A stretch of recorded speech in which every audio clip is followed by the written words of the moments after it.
비트코인 과세가 시작이 됩니다. 내년 1월 1일부터입니다. 이건 비트코인뿐만 아니라 다른 모든 가상자산이 대상입니다. 그리고 중요한 건 이건 거래소에서 알아서 세금을 원천 징수하는 방식이 아니라요. 본인이 직접 계산해서 신고 납부해야 되는 방식입니다. 지금까지 이 코인 투자는 세금이 없는 세금 무풍지대였습니다만 이제 내년 1월 1일부터 과세가 시작되면서 과연 어떤 식으로 과세가 되는지 잘 알아두셔야 될 필요가 있습니다.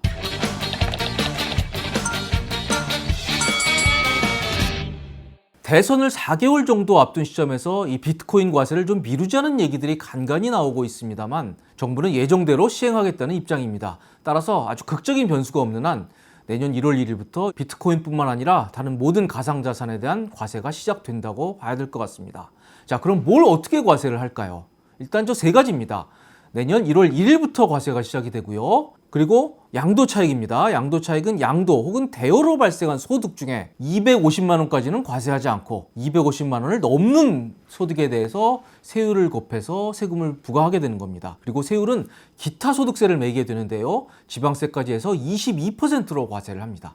한마디로 100만 원을 벌었다 그러면 22만 원을 세금을 내야 된다는 얘기입니다. 자, 예를 들어 설명을 드릴게요. 저기 나오는 비트코인 가격은 실제 가격은 아니고 이해의 편의를 위해서 그냥 적은 가격입니다. 자, 저분은 올 1월에 비트코인을 3천만 원에 샀네요. 그런데 이게 연말에 6천만 원이 됐고요. 내년 5월에 7천만 원에 매도를 했습니다. 자, 그러면 저분은 양도 차익이 얼마일까요? 3천만 원에 사서 7천만 원에 팔았으니까 4천만 원 양도 차익이 될 것입니다. 하지만 그렇게 하면 안 되죠.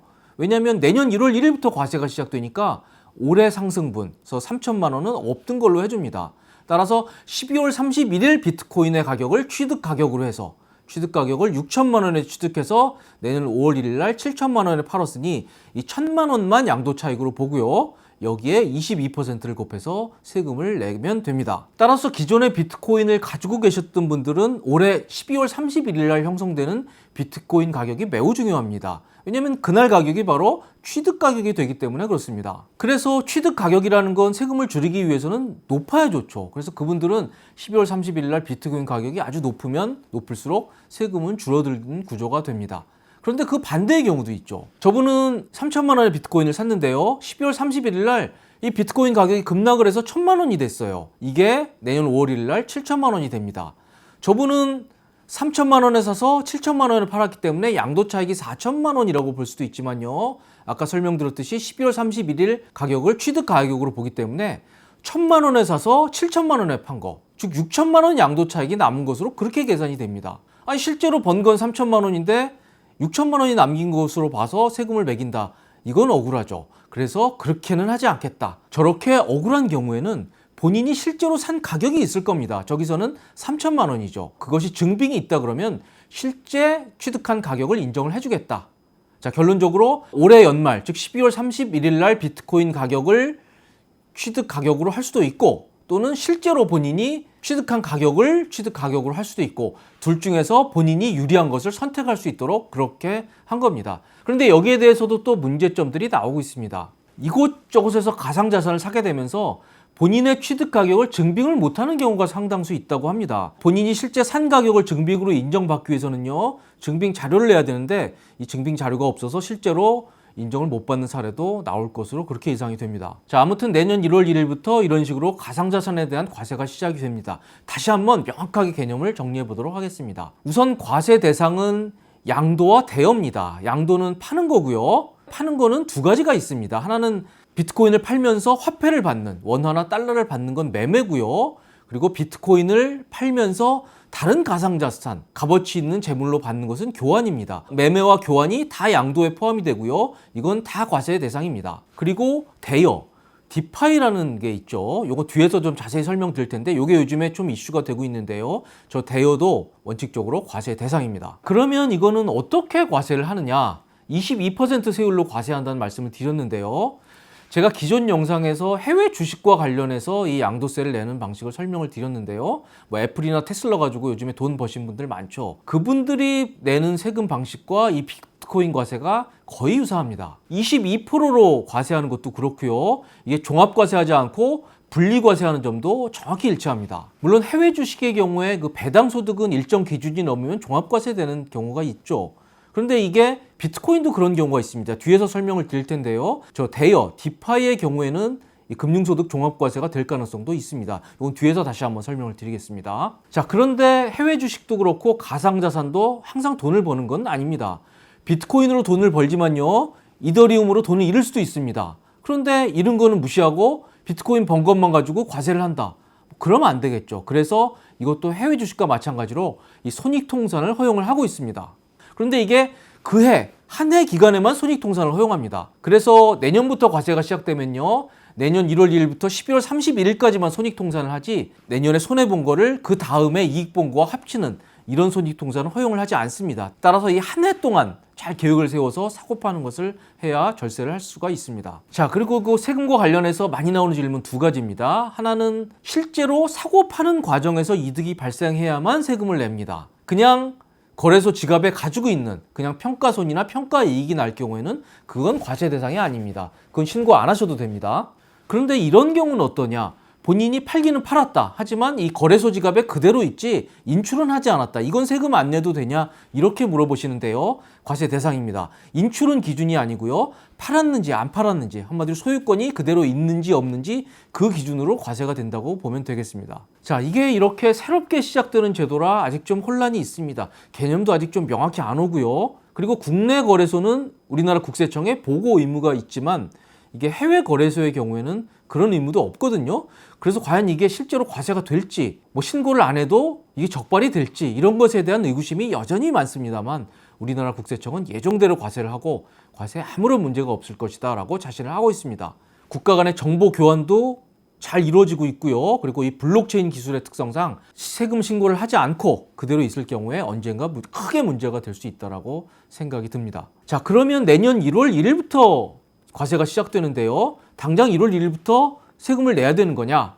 그건 아닙니다. 자, 저 표를 보시면 내년 1월 1일부터 12월 31일까지 이 발생한 소득, 즉 번 돈과 잃은 돈을 다 합쳐서 이 손익통산을 내서 최종적으로 남은 이익에 대해서 그 다음에, 그러니까 2023년 5월 31일까지 소득을 신고해서 세금을 납부하면 되는 방식입니다. 그리고 이건 누가 대신해 주는 거 아니고요. 원칙적으로 본인이 신고 납부해야 됩니다. 물론 내후년 5월이 돼서 이 거래소에서 뭐 고객들 편의를 위해서 어느 정도 대행 서비스를 해줄 것으로 예상은 됩니다만 기본적으로 본인이 세금 계산을 해서 본인이 스스로 신고 납부해야 되는 방식입니다. 자, 그렇다면 구체적으로 우리가 어떻게 세금 계산을 하는지 한번 디테일하게 좀 알아봐야 될 것 같습니다. 자, 우선 소득 금액을 구해야 됩니다. 소득 금액은 양도대가, 본인이 판 가격에서요, 본인이 산 가격, 취득가액을 빼고요. 그리고 본인이 이 매매 과정에서 발생한 필요경비를 차감해서 소득 금액을 구하게 됩니다.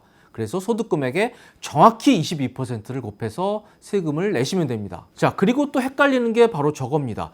취득가액을 계산할 때요, 본인이 비트코인을 한 번에 샀다 그러면 취득가액은 명확할 겁니다. 몇 년 몇 월 며칠 날 산 가격이 명확하죠. 근데 보통 그런 경우 잘 없죠. 샀다 팔았다 샀다 팔았다 여러 번에 걸쳐서 매수를 하는 경우가 많을 겁니다.